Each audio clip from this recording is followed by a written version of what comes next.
É hora da entrevista do dia com Denise Campos de Toledo. E nós vamos falar agora sobre política, religião e o peso dos votos dos evangélicos nessas eleições. Eu converso com o cientista político Fábio Lacerda, que é professor do IBMEC São Paulo e da FEI. Fábio, boa noite. Boa noite, Denise. Bom, Fábio, tem chamado muita atenção exatamente a força da religião nas campanhas eleitorais, né? Nós temos visto principalmente o presidente Bolsonaro já há algum tempo, ele participando de cultos, Marcha para Jesus, agora a esposa dele, Michele, também participando.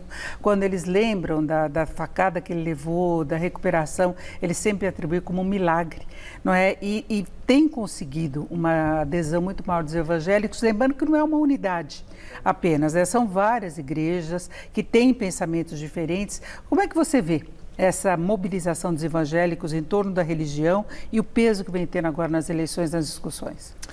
Denise, acho importante a gente pontuar, em primeiro lugar, que isso não é uma dinâmica nova, na verdade, né? A gente tem uma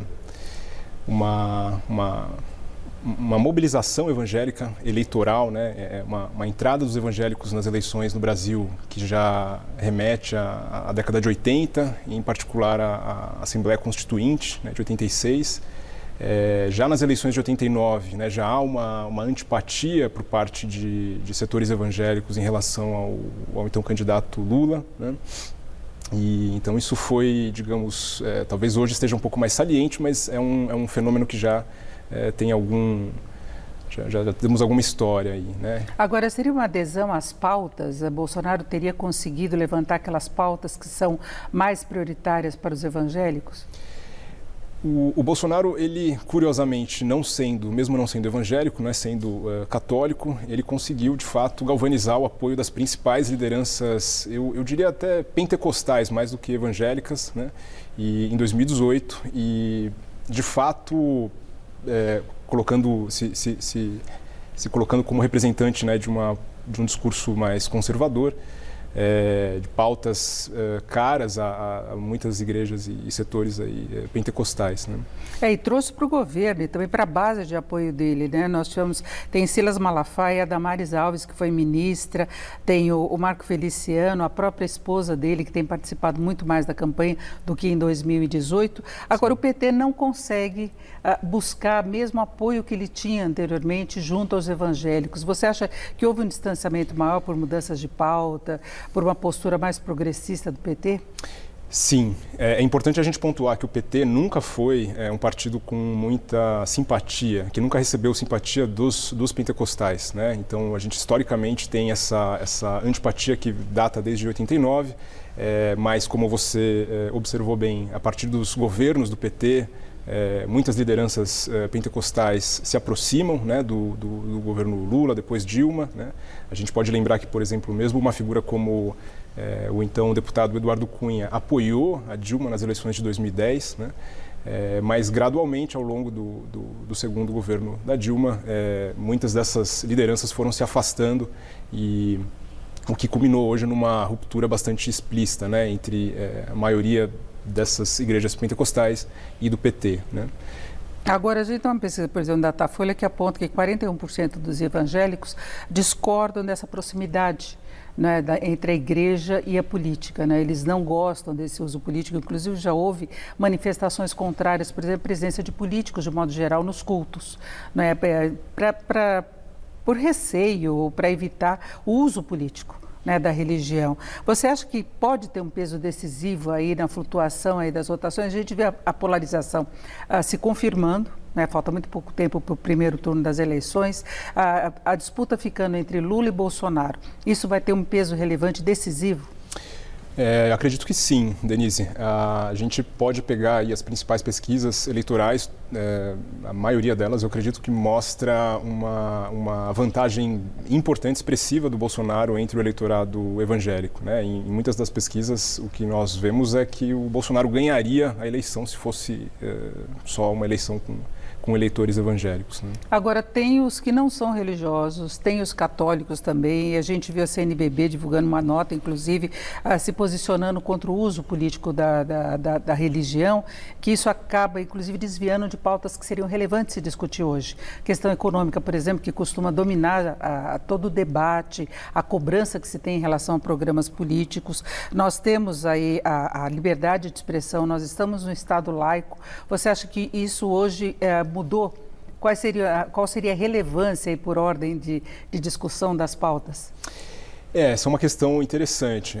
Se a gente pegar, por exemplo, os representantes no Congresso, né, a gente pode notar que o que nós chamamos de bancada evangélica tem defendido, ou tem um discurso talvez até mais conservador do que o seu comportamento legislativo revela, né? Então,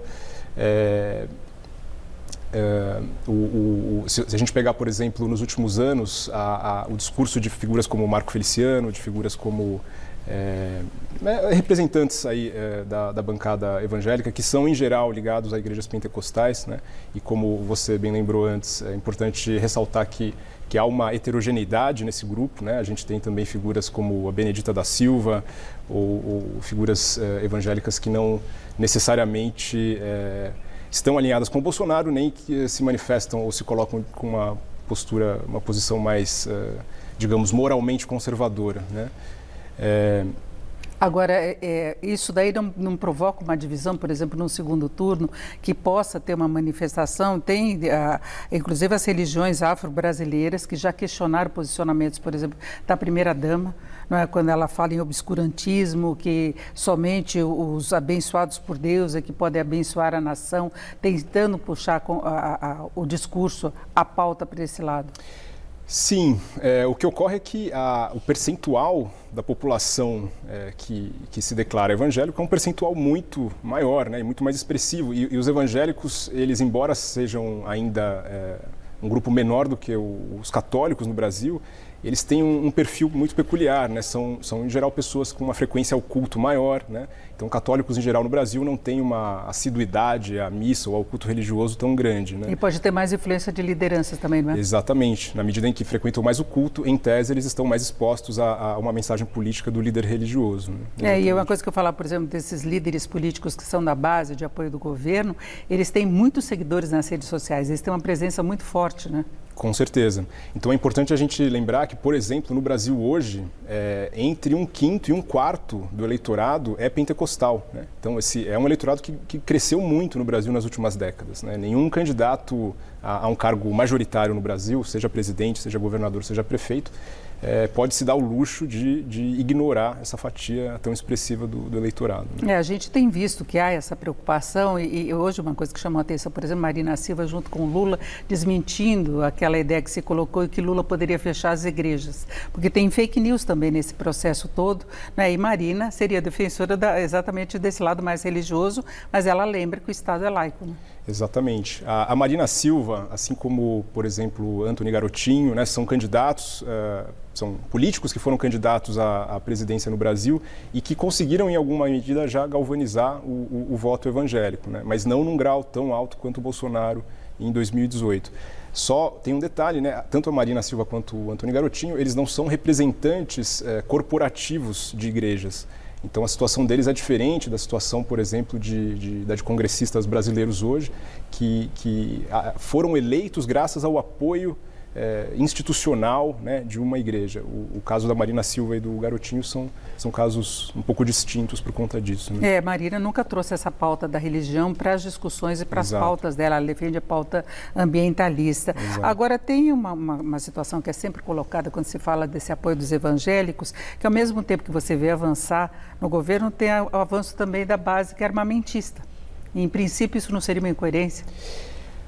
Sim, mas, na verdade, os representantes, o que nós chamamos de bancada evangélica, né, embora a gente associe muito a bancada evangélica, por exemplo, a oposição ao aborto, né, a legalização do aborto ou ao casamento homoafetivo, Existem outras pautas consideradas conservadoras, né, moralmente conservadoras, nas quais essa bancada também atua fortemente, né? Então, você mencionou bem a questão do armamento.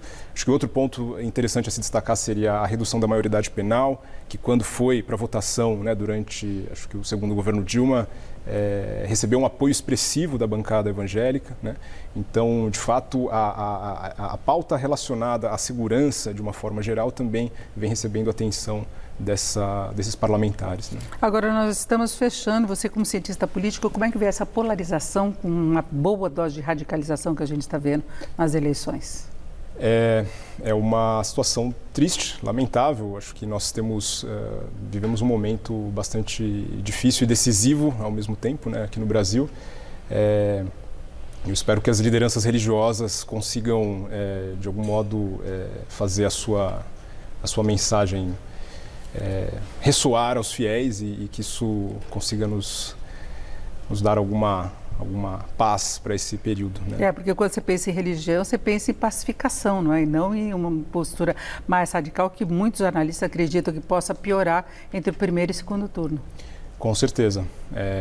Todos os sinais indicam para isso, infelizmente, né? Indicam para uma piora, para um acirramento da polarização, para a violência, né? Acho que o presidente Bolsonaro não tem contribuído muito para evitar esse desfecho, mas vamos ver, né, o que vai... Perfeito. Nós ouvimos o Fábio Lacerda, que é professor do IBMEC São Paulo e também da FEI. Fábio, muito obrigado. Uma boa noite. Obrigado, Denise. Boa noite. Com vocês.